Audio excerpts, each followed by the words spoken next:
While we look down at our phones, they'll drop a bomb from a drone, then an explosion. We should have known it.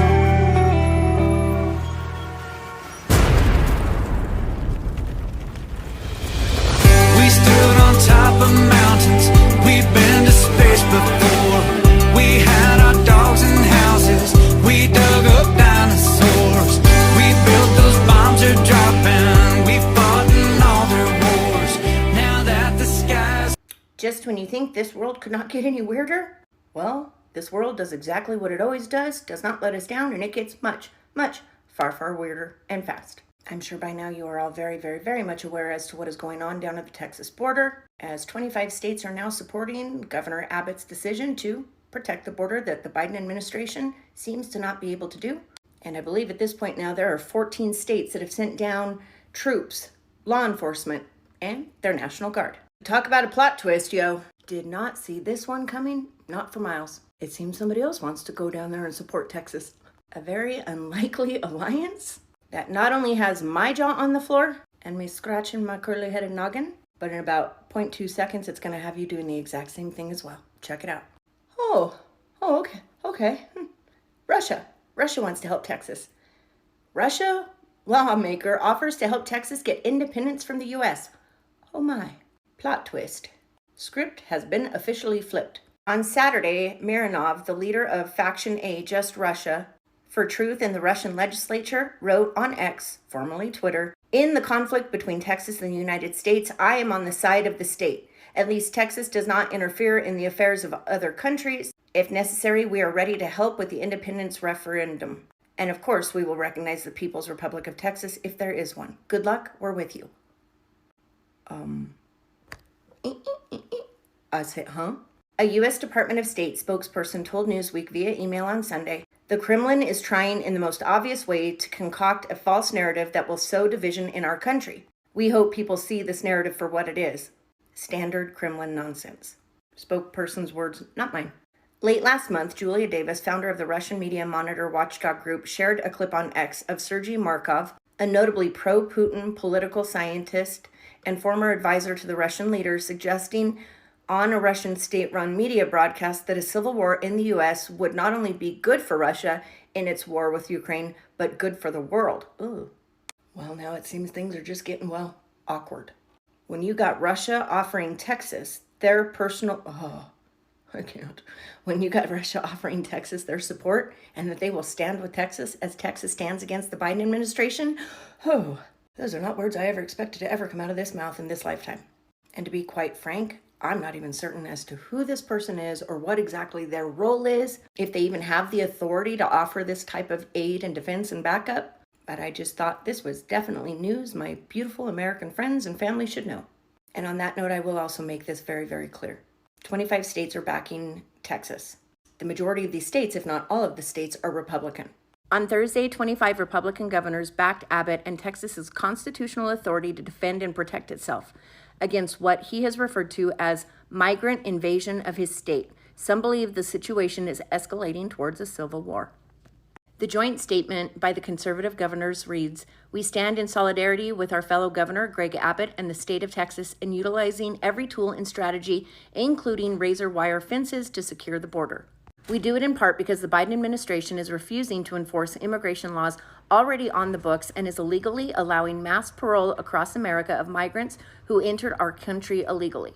Upwards of 14 of these states have now sent their law enforcement and their National Guard down to the Texas border to help secure the border.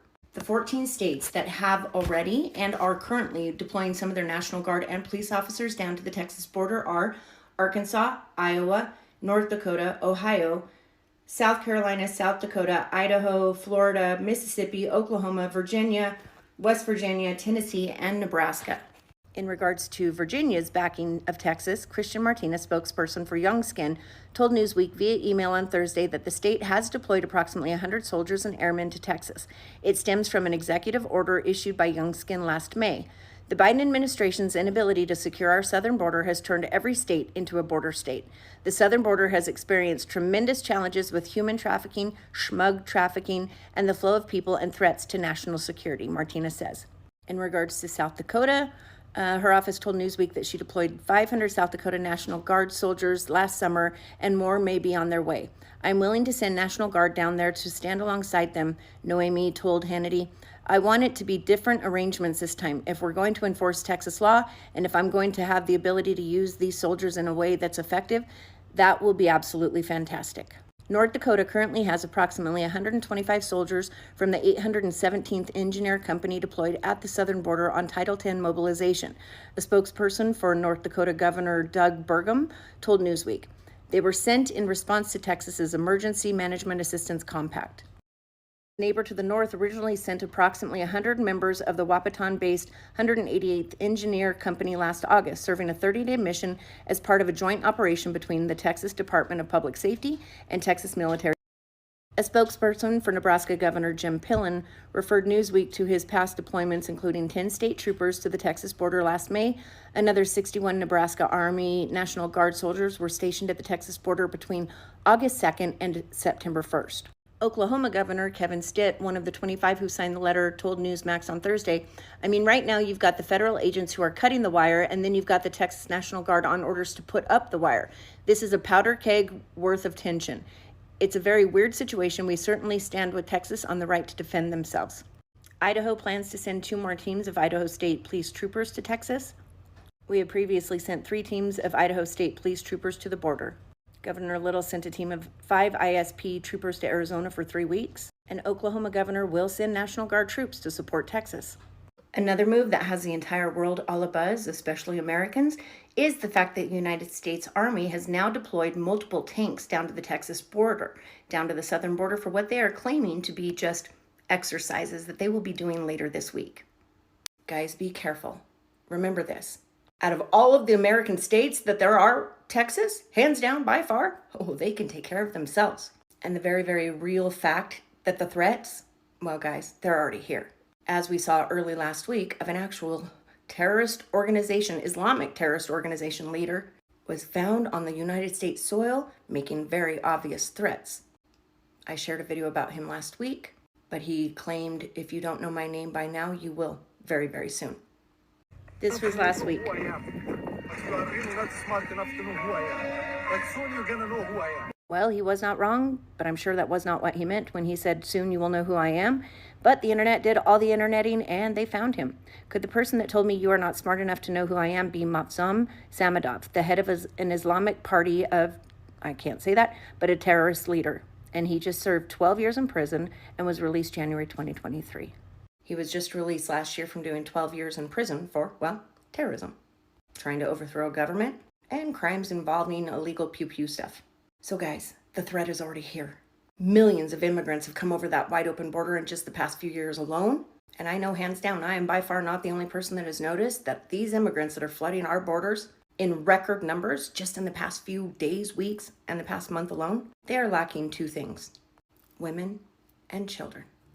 All very military-aged, physically fit males from countries that do not like us, not at all. The threat is here, guys.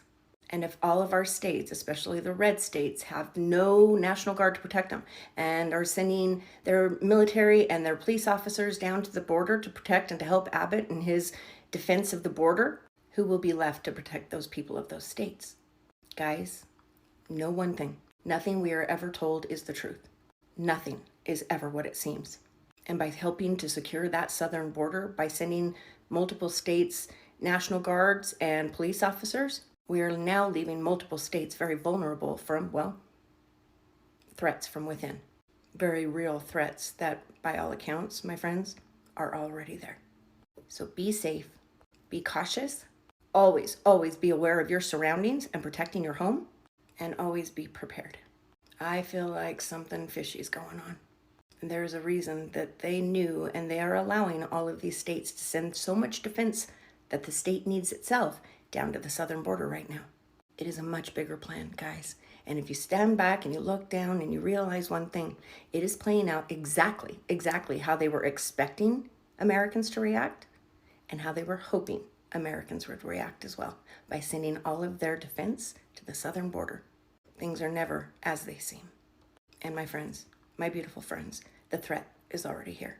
But can we just get back to the fact that Russia wants to help? Huh? No, but huh? Whoo, things in this world are Stop the ride. I want to get off. Mad face. Mad.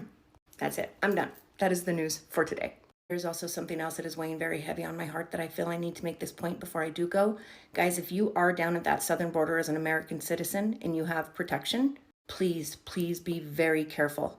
This administration is just itching for a reason to take that pew-pew right away from us. So be very careful. Do not give them a reason. This map is suspicious. I'm gonna give you a heads up. Look at this map. All of the red is federal land. Black is cave systems. The black lines are the deep underground military bases and the subterranean tunnels that run throughout the country. Please look at how they all connect to a cave system. Hold on, I'm not done. So these are all the earthquakes that have taken place in the past 30 days in the United States. Now let me show you this. Told you it was suspicious. It's suspicious. Why? Why do the subterranean tunnels all lead to areas that are experiencing lots of earthquakes? Remember on the first map how all of the West Coast was federal land? Now look at the West Coast having all these earthquakes, and look at how many earthquakes are happening where a tunnel ends. Is it because the military is doing testing underground, or are these just natural earthquakes? Because I understand fault lines and all that, and earthquakes do happen. But the past 30 days, and they're all suspiciously around deep underground military bases, fucking suspicious.